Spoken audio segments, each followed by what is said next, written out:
In today's training, we're going to be talking about the best capability statement example small business government contractors can follow, especially as we're thinking about FY 2025 here in October 7th, 2024.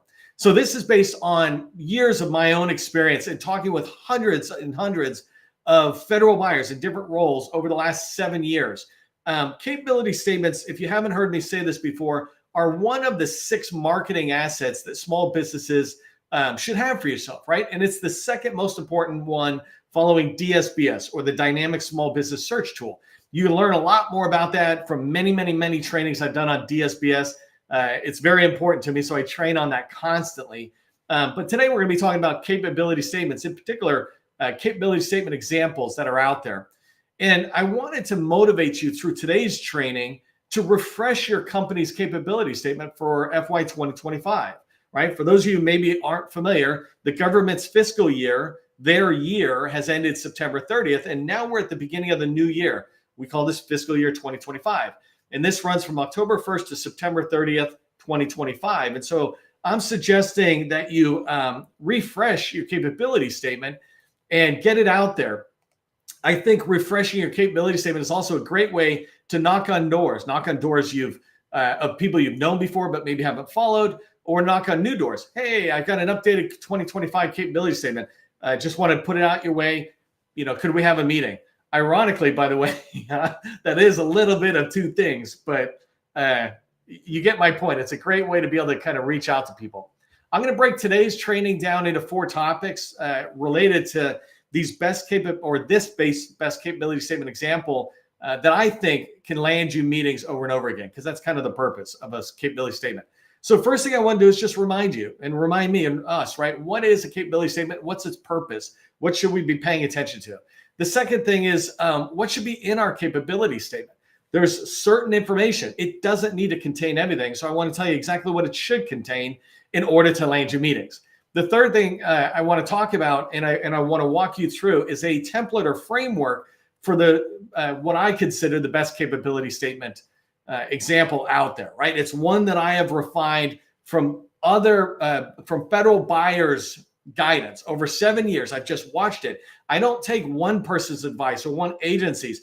You got to understand, we really have one capability statement spread across many agencies, even though they say we're supposed to, update it for each capability or each agency, et cetera. It's like, that doesn't make any sense at all. Anybody who's ever been in a small business knows it's hard enough to get one capability statement out of the door. If you want me to update it every single time, now you're asking a lot. And by the way, this capability statement that I'm talking about is your general capability statement. It is not what the government calls a capability statement when they say respond to an RFI. That's different. That's what you might think of capabilities statement, where there's more in there and you're writing multiple pages. And then the last thing is I want to show you, I'll tell you about the framework, and I'm going to show you a company's capability statement that I love. And I love it because it is so simple and it lands meetings over and over again with that framework. If you don't know who I am, my name is Neil McDonald. I'm the president of the GovCon Chamber of Commerce. I am co-founder of GovCon in a Box, and I am super happy to have you join me today in my federal sales training, where I provide tips for success in the federal market. I spent 20 years in the federal market as a small business owner, and since 2018, I've been teaching people like you that government contracting is not a secret. It's just a process. When we follow a process A to Z, we're going to have repeatable, predictable results. And that's what I want for you. That's why I come back over and over again. I've done well over 500 trainings in a row, with a couple of days off here and there, but pretty much over the last 2-3 years now as we've been going forward. And so a ton of training around federal sales. Make sure you watch the replays. You can find them actually in the newsletter. So subscribe to the Government Contracting Success newsletter. This is our newsletter where we put out information that's relevant to helping you sell one way or another, learning about an agency, knowing where to register, getting sales tips, etc. And so join our newsletter, and we put out articles several times a week. I try to be consistent, but the most important thing about consistency is I just get content out for you. And the last thing on this page, I just wanted to remind you, we had over 250 people, I think, register for today's training. We've got 170 plus people live today, because that's only LinkedIn I'm seeing, so I don't see YouTube, Twitter, etc. But tomorrow's training, easiest government contracts to win. Go register for the training. Make sure you let me know that you're coming, and LinkedIn will then let other people know about it. This is how we build our community and our network together. I'll provide the training and facilitate the location. You bring yourself and a friend, right? And by the way, if you registered for today's training, thank you so much. I really, really appreciate you doing that. It motivates me tremendously, right? When I see a lot of people interested in the training I provide, I do this for free. And so it's pretty exciting to see you're excited to join as well. By the way, if you're in the 100 Club, put that in the chat. Say, I'm in the 100 Club, or just put 100. Actually, put I'm in the 100 Club. I like that. I want to welcome the, I think, 9 or 10 newest members of the 100 Club. If you don't know what this is, we built GovCon in a box, and you can see the URL here, govconinAbox.com. To be able to, one of the things is to be able to give you a free tool that will help you with your federal visibility score. How visible are you to buyers? And this is a score 1 to 100. And so these 75 companies have gone through this, and it started with Graham and Glenn early on, and it just is wrapping up with these 7 or 9 on the side. So OTS with Brent, Hardpoint Consulting, Misum, Julian from Sweet, I hope I said that correctly. Christian, I don't know how to say the acronyms. So you got to help me. It's like NAV War, NAV Sub. How do I say it? But CIYIS, right? Somebody come tell me. We'll give you another shout out just so I get the name right.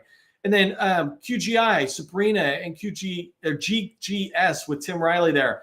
InfoQuest, Paresh, good to see you in here doing Adobe related stuff. And then Cyber Strategy Consultants. I think they might actually go CSC.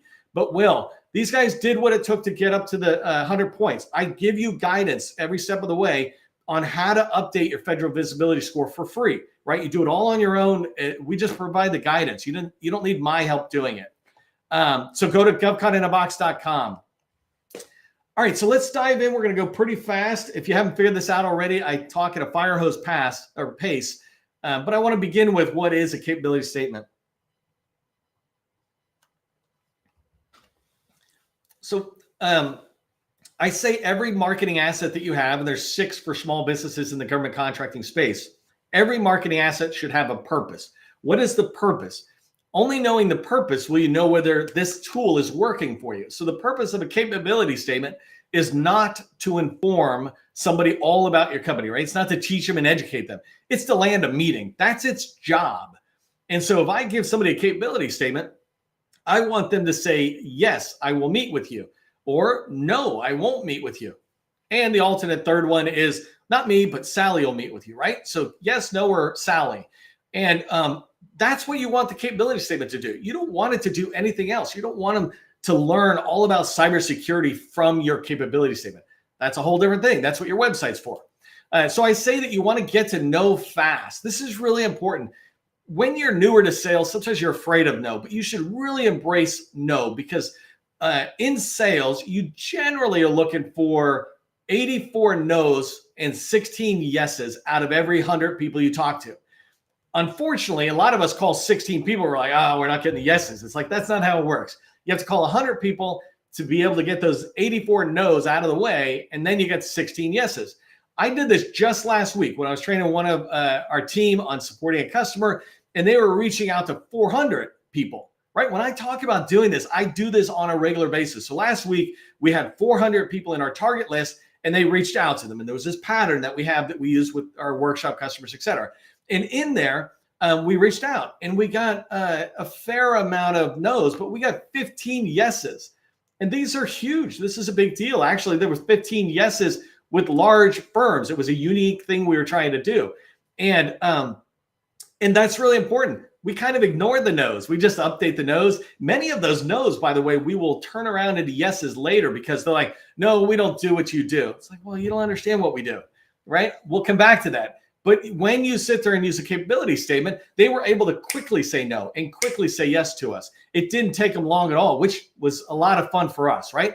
Last thing is sometimes people call it a resume, a company resume. I don't knock that idea. I just don't agree with that idea because a resume, to me, it tends to be where we're trying to put a lot of stuff in there. Really, you want to think of it more like an advanced business card or even a written elevator pitch, if you will. But an advanced business cards have this. And you'll see in a minute, capability statements have this. So the last thing I want to just say before I move on is when you have your capability statement refreshed for 2025, remember where it belongs. I put 4 suggestions for you, the 4 most important ones in the order of importance. And what you'll notice if you're looking at my screen is that it is not as important to put your capability statement on your website as it is to put it in a DSBS, the Dynamic Small Business Search. So DSBS, it's the #1 market research tool used by federal buyers. Inside there is a link, and in there, the link, you can put your capability statement. And so that's part of the scoring, that visibility score we use. Do you have your capability statement in there? Is it leading back to your website? Ironically, when I was preparing for this training, I saw a company who they got points from me for putting a link back to the website, but I noticed they didn't have a PDF. And so I'm going to go make our score harder to get to 100. I'm going to say you must have a link to a PDF on your website so somebody can go there, look at it, download it, and move on, right? So DSBS is where it should live first. Second place is obviously on your website. Third place is your LinkedIn profile. Make sure you put it there and tell me you did it. Tag me that you did it and tag everybody, or tell the world, but tag me so I can engage my 34,000 connections, right? But put it on your profile and then encourage your colleagues. You don't have to make them do it, but tell them how to do it and they might do it. And that's a great way to spread the visibility. And the last thing is the company page for LinkedIn. All right, so there's 5 core pieces of information or sections that I have for a capability statement. There's basic information, and I'll show you an example in 2 slides, but there's basic information, and this sits at the top of your capability statement. Generally, it's your logo and your company name, depending on whether they can be one thing or go together or separate things. It's your UEI and your cage code, and it's your tags. So you might have a 8A or veteran-owned, service-disabled veteran-owned, woman-owned, et cetera. We're taught not to lead with our tags, and I 100% agree with that. Don't go in and say, hey, I'm a woman-owned small business, give me a contract, right? Instead, say, this is the capabilities we provide to solve your need. But on your capability statement, you do want that up on top. So when somebody looks at it, they go, oh, you're a woman-owned small business. Cool. We might consider set-asides or something. You don't want to suggest it, but it's okay for them to do it. That's what I consider basic information. It's just enough information to tell them who you are, that you're registered in SAM, and that you got some tags. You might even throw a GSA schedule logo up there if you have that. The second group of information is your core competencies. What do you sell? The third thing, your past performance. Who's paid you, right? And there's various levels of this. You could sit there and be somebody who has federal experience, and you can put that in. You're comfortable doing that. Or you can be brand new and you don't have stuff. Well, in this case, put down who's paid you as a W-2. That's okay. As long as you're not sitting there saying it's a federal contract, you can say sample projects. And so you would leave out the section that and I'll show you in a minute, the section where I say, here's who paid us. And instead you say, this is what I've been paid to do. And so you could do some sample products or projects, right? You have to do something to get people to see that you have experience doing this. The third section in the main body is called differentiators. I don't want you to overthink differentiators, and I'll show you in a minute, but differentiators are not unique things. This is something that is, kind of always bugged me. I mean, for years and years, when I had my own company, you're told about differentiators, but those differentiators, people make it sound as if you have to be, what's different about you than your competitors? It's like, well, if you're in IT or if you paint walls or something, there's nothing overly unique. There is a little bit, and I'll talk about that in a second. But for the most part, if I did Microsoft SharePoint and 50 other companies did SharePoint, well, we're all doing SharePoint. And so I don't want uniqueness. What I'm looking for is, well, what makes me different as a SharePoint company, right? And that might be my past performances. That might be the number of people who are certified, right? We all have certified people, but I've got 5 certified, or 90% of our people are certified. Ironically, 90% of our people being veterans, that's not really a differentiator at all. That's like saying I won something's fastest growing company. That really doesn't tell someone anything that would make them say yes or no. And that's the key about data that you have on your capability statement. Everything should somehow make them say yes or no. If you don't have a cage code or UEI, they're going to get, nah, you're not registered to SAM. Why should I meet with you, right? There's things in there that are like that. And so differentiators, it's not enough that you hire veterans as an example. What is a differentiator, or could be a differentiator, is we have a 97% retention. meaning that, only 3% of our people are turning over every year. That's a really good differentiator because that tells the teaming partner or the agency buyer that you're less of a risk. If we bring you in, I don't have to worry about you treating your people so bad that they leave, right? So that kind of thing. But when you think about differentiators, don't try to make it unique. Just try to look at yourself and go, what are we most proud of? And can that kind of line up like a differentiator? And the last thing is advanced company information. This one here is information, and I like to put it at the bottom. This is information that they don't need unless they like you. Right? The first 4 things are designed to get them to really say yes. If they say yes, what do? So NAICS codes, I put at the bottom. Points of contact, I put at the bottom. Extra contract vehicle type stuff, I might put at the bottom. Partnerships and things like that. But things at the bottom, when I say advanced, I don't mean it's special. I just mean and I should have put like extra company information, right? You got your core information and then you got your extra information. So these are the elements that are on a capability statement.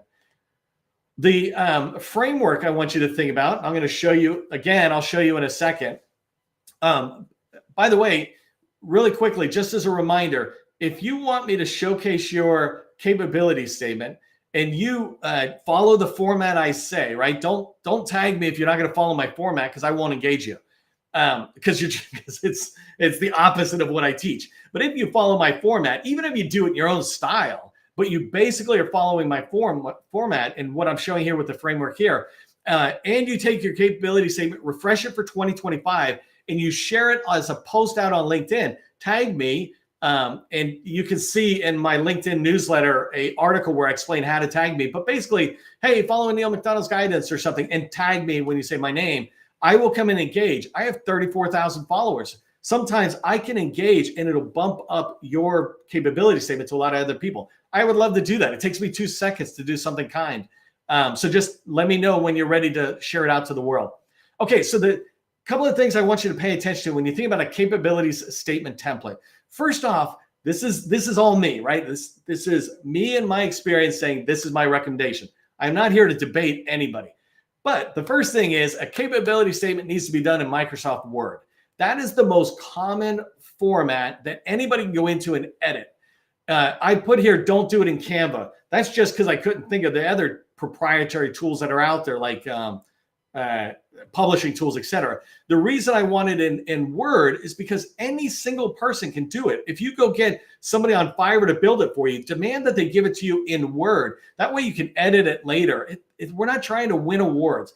So Canva is cool if you're the person building it, you want to churn out a lot of common stuff. But it is not good for a small business who wants to rapidly make a change. You have to learn different tools, or you have to find somebody who can make the change. If it's in Word, you can make these changes yourself. You can save it as a new version. You can edit it really quick. No proprietary tools needed.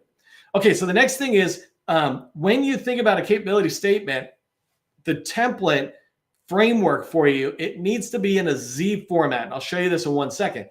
But the reason I say a Z format is because we read left to right in a Z format. The way you are reading these bullets on my screen, you're reading Word document for editing, not Canva. Z format of key sections, right? We read in a Z format. So now take that Z and make it bigger. And when you make your capability statement like that, you're making it easy for people to read very fast. We're able to scan it and understand what you're trying to tell us. And so a Z format, I'll show you again in a second what that looks like. But it's those 5 sections laid out in a way that people can read. Another key thing to remember about your template is make sure it's 14-point font minimum, right? The one exception is the NAICS codes at the bottom, the footer. I'm okay with that being a little less because I don't care if people see it. What I care about, though, is everything above the footer. So the differentiators, the past performance, the core competency, the header content, all of that needs to be at least 14-point font for 2 main reasons. One is it helps old guys like me read faster, read easier, right? People with eyes, and we're looking at stuff, it makes it so much easier for us to scan. And anything you can do to make it easier for us makes us like it for some reason. We don't know why we like it. I like this one better than this one. The only difference is this is 14, this is 12. So I'm subliminally liking it based on that font size. And the other reason is because when you do 14-point font, it forces you to be clear and concise. in what you're putting on there. You can only put so many words now.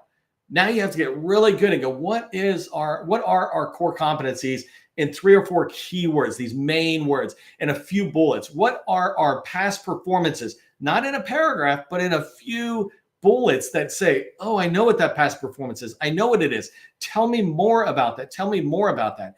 The thing a lot of people don't realize is if I do it in 14-point font and I can't get you to say yes or no with 14-point font, I'm not going to shrink it to 12, put more content on there, and then finally get you to say yes, right? I'll put enough on there that you will say yes pretty fast.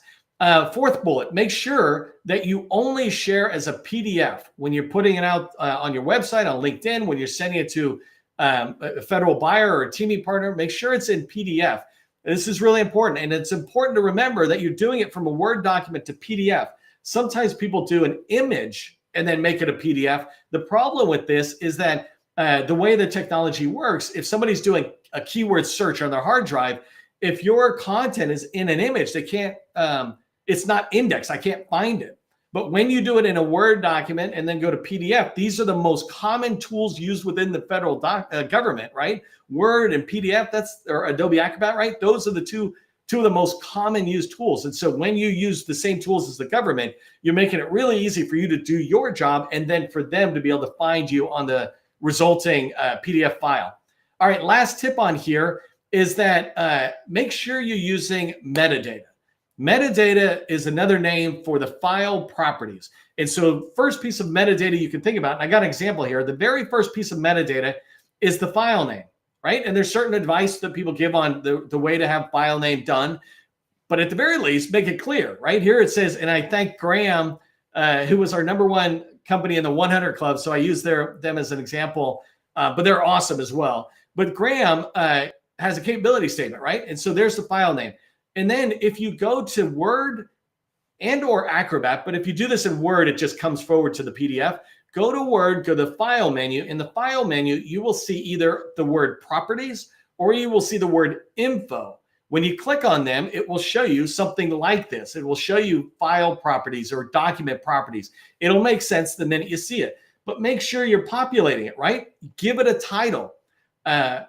The idea of a file name, if you go into a network or enterprise tool like SharePoint and Red Solutions on, they can talk about SharePoint a lot because the government uses it. If you go into SharePoint and you only have a file name, well, often the way that SharePoint is set up, it has a title and that's what it shows. Well, if your title's blank, then it's blank to the people looking at it. But also when they're doing searches, and this is the most important thing, if you have your metadata populated, all these keywords, you will show up at the top of the results ahead of anybody who does not use metadata. This is a competitive advantage. Sometimes I see people, really thinking of sophisticated competitive advantage plays they can do when all they have to do is something as simple as metadata, and they will come to the first page of results. They will come up as the first result. Right? And so make sure your capability statement template has that metadata in there. I have a handout available. You can put a capability statement handout into the chat and I will send you a link to where it is on our newsletter. I'll just speed that up for you. But put capability statement handout, or excuse me, just handout, please. If you just put handout, please, that's enough. Put that please in there, please. All right, so here's the last thing I want to show you is the capability statement example. So I'm laying out the framework and everything for you, but here you can see basic company information for Graham is across the top. I instantly, in far less than a second, understand that they're registered and they're a little bit farther along. And then I can see their core competencies. Okay, you do professional support services and deaf communication access, right? Those two alone, if I do construction, I can say no. But if those look good, I'm like, well, I'll keep looking, right? And so in 1 second, I see what they sell. And I come over here to past performance. And these guys happen to have a lot of past performance in the federal market, in administrative services, support services, legal, financial, et cetera. So what we do is we break up the way past performance is. This is a recommendation I made a long time ago, is separate out the customers from the work. That way, when people come over, they're reading in a Z format, they see past performance and they see all these names. They're like, wow, credibility, credibility, credibility. If these people trusted you, then I can trust you at least for a meeting. And then I come down, I see a sample list of contracts. I'm like, okay, sounds good. And then you remember the last thing is differentiators. So there's that Z format, right? It's kind of a little squiggly Z, but it's a Z format. And differentiators, like for these guys, differentiators were the certifications they have, you know, how long they've been kind of in. And then at the bottom is that advanced information. So contact Nina. By the way, say Nina rocks if you appreciate me sharing her capability statement. Nina rocks in the chat. But here's the capability. I mean, NAICS codes. Those are unimportant. Push them down to the bottom. No matter what one person says, I've been talking to hundreds and hundreds, and 80, 90% of them are like, I don't care about the NAICS code. It's too generic. I need to know, what do you actually do, right? And so a NAICS code will say we do translation. Keywords will say we do sign language, deaf communication access. Okay, so here's what I want you to remember from today's training. First off, refresh your capability statement for 2025. Brand new year. It's a brand new chance to get out there and engage with people by saying, hey, here's my updated capability statement. Love to see yours, or, you know, love to talk to you about it for a few minutes. Second thing is make sure you go to connect.sba.gov and update your DSBS profile with your 2025 capability statement. You might even make sure you put 2025 into the file name so that people know it's the new one. Last one is, remember, if you want me to share this with my 34,000 connections, right, or whichever ones see it, post on LinkedIn. Once you follow my guidance, post it on LinkedIn as a PDF and tag me, and I will come in and look at it, and I will comment. When I comment, it gets pushed to my network saying, hey, Neil commented on this. You should check it out.